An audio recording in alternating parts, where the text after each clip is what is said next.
हमारे साथ में एक बड़ी और अहम जानकारी सामने आ रही है। बड़ी खबर सामने आ रही है, मौजूदा वक्त की बड़ी और अहम जानकारी से आपको रूबरू कराएंगे। बड़ी खबर सामने आ रही है, अभय चौटाला पर हुड्डा का वार। भूपेंद्र दहिया से चंदा लेने पर बोले हैं हुड्डा। अभय चौटाला ही लेकर आए होंगे चंदा, ये कहना है हुड्डा का। मुझ तक नहीं पहुंचा ऐसा कोई चंदा। क्या कुछ कहा उन्होंने, आप खुद सुनिए। एक सर निजी एलिगेशन लगाया है अभय सिंह चौटाला ने, पूर्व नेता विपक्ष ने। उन्होंने कहा है कि मेन एक्यूज जो भूपेंद्र हैं शराब घोटाले के, वो आपके आदमी हैं और चुनाव में चंदा दिया था। अच्छा, चंदा किसके द्वारा भेजा था? मेरे ख्याल में अभय सिंह चौटाला जी ही लेके आए होंगे। मेरे नाम का मेरे तक तो पहुंचा नहीं। एक सर निजी एलिगेशन लगाया है अभय सिंह चौटाला ने, पूर्व नेता विपक्ष ने। उन्होंने कहा है कि मेन एक्यूज जो भूपेंद्र हैं शराब घोटाले के, वो आपके आदमी हैं और चुनाव में चंदा दिया था। अच्छा, चंदा किसके द्वारा भेजा था? मेरे ख्याल में अभय सिंह चौटाला जी ही लेके आए होंगे। मेरे नाम का मेरे तक तो पहुंचा नहीं। तो इसको कहते हैं कि तीक्ष्ण राजनीति और तीखा प्रहार। एक और बड़ी और अहम जानकारी मौजूदा वक्त की सामने आ रही है। बड़ौदा उपचुनाव पर भूपेंद्र हुड्डा का बयान सामने आया है, क्या कुछ बोले हैं आपको बताएंगे। बड़ौदा उपचुनाव के लिए कांग्रेस तैयार है, ये कहना है भूपेंद्र सिंह हुड्डा का। एक के बाद एक सरकार में घोटाले हो रहे हैं। कोई भी वर्ग सरकार से खुश नहीं है, सभी नाखुश हैं। बड़ौदा के लोग कोई दबाव नहीं मानेंगे। क्या कुछ कहा है भूपेंद्र हुड्डा ने, आप भी सुनिए। बड़ौदा के लोग दबाव मानने वाले नहीं। आपने देखा ना प्रलोभन मानते हैं ना दबाव मानते हैं। तो जनहित में फैसले लेंगे। क्या उनके हित में है? वो समझते हैं कि चुनाव का साल 1-2 महीना जो है सरकार सब समझ दिखाती रहेगी। बाद में 6 साल में कुछ नहीं किया तो एक के बाद क्या करेगा। एक और बड़ी खबर, अहम जानकारी मौजूदा वक्त की बड़ी खबर सामने आ रही है। रणजीत सिंह के बयान पर हुड्डा का वार।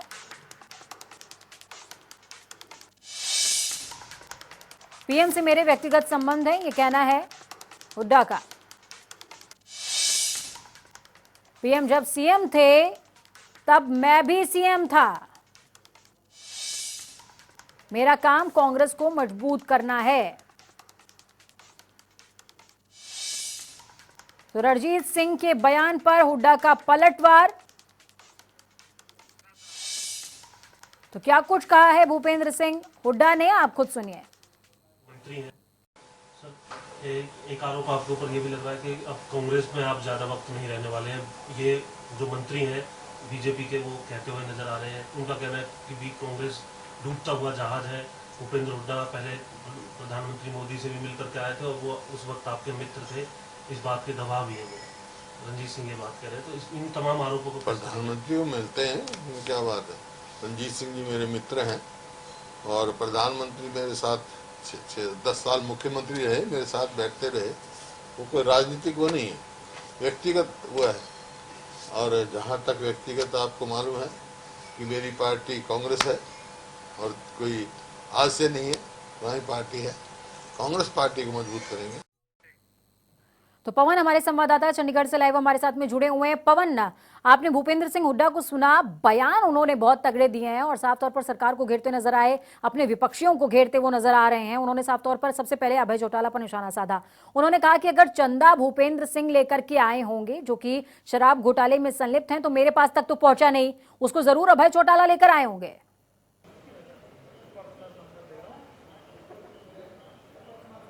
बिल्कुल, देखिए आज पूर्व मुख्यमंत्री और नेता प्रतिपक्ष भूपेंद्र सिंह हुड्डा चंडीगढ़ में हैं और भूपेंद्र सिंह हुड्डा ने एक के बाद एक सभी के ऊपर जो है वो तीखे हमले किए हैं।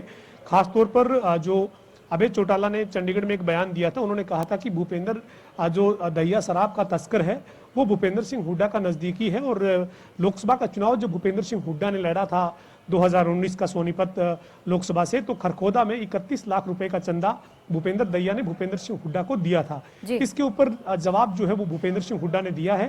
हुड्डा ने कहा है कि मुझे ऐसा कोई चंदा नहीं मिला, ना मुझे इसकी कोई जानकारी। अगर अभय चौटाला कह रहे हैं तो अभय चौटाला इस तरह का कोई चंदा जो है वो ऐसा लेकर आए होंगे भूपेंद्र दहिया से, लेकिन मेरी कोई उनके साथ इस तरीके की ना जानकारी है, ना मेरे को ऐसा कोई चंदा मिला है।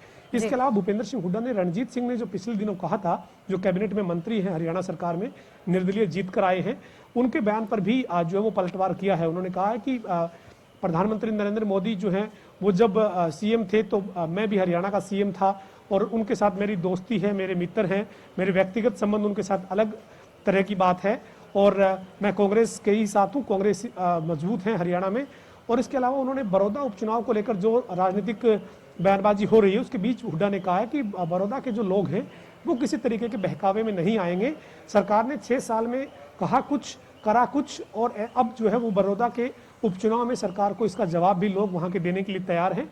तो भूपेंद्र सिंह हुड्डा ने एक के बाद एक जो है वो सभी पर तीखे हमले किए हैं, चाहे बड़ौदा उपचुनाव पर सरकार को घेरा हो या फिर भूपेंद्र दहिया शराब तस्कर के मामले में अभय चौटाला पर निशाना साधा हो। इसके अलावा रणजीत सिंह चौटाला को अपना मित्र तो भूपेंद्र सिंह हुड्डा ने अभी भी बताया है, लेकिन उनके उस बयान पर उन्होंने कहा कि प्रधानमंत्री के साथ उनके व्यक्तिगत अच्छे संबंध हैं, निजी संबंध हैं। जी बिल्कुल, बड़ौदा उपचुनाव का जिक्र कर लेते हैं। लगातार कहते हुए नजर आ रहे हैं भूपेंद्र सिंह हुड्डा कि जो वहां की जनता है वो बिल्कुल भी बहकावे में नहीं आएगी, कांग्रेस का साथ देने वाली है। दूसरी तरफ पवन, भारतीय जनता पार्टी का दावा है वो इसको अवसर की तरह देख रही है। लेकिन ग्राउंड जीरो पर अगर जाएं तो ग्राउंड जीरो के आंकड़े क्या कहते हैं, समीकरण क्या समझा रहे हैं?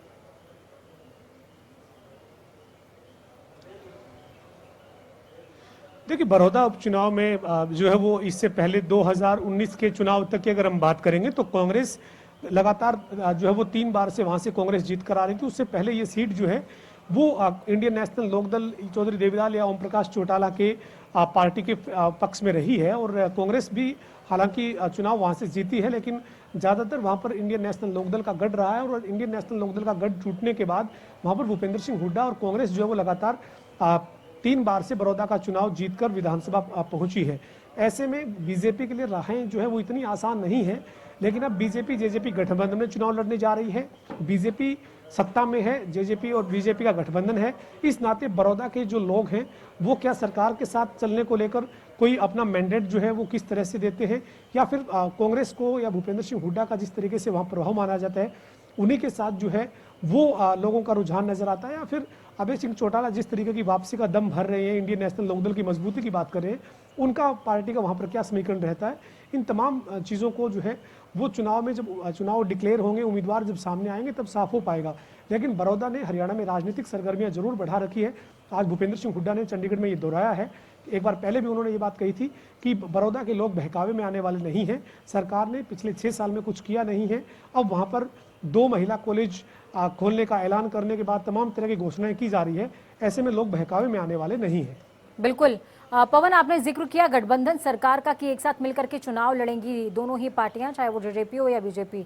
लेकिन ऐसे में क्या लगता है आपको, शराब घोटाले के दौरान जो एसईटी की रिपोर्ट सामने आई उसके बाद जिस तरह की तल्खी देखने को मिल रही है दोनों दलों के बीच में, गठबंधन उतना सशक्त तो नजर नहीं आ रहा है, गांठ ढीली पड़ती नजर आ रही है, तो क्या इसका प्रभाव वक्त के साथ बड़ौदा उपचुनाव पर पड़ सकता है?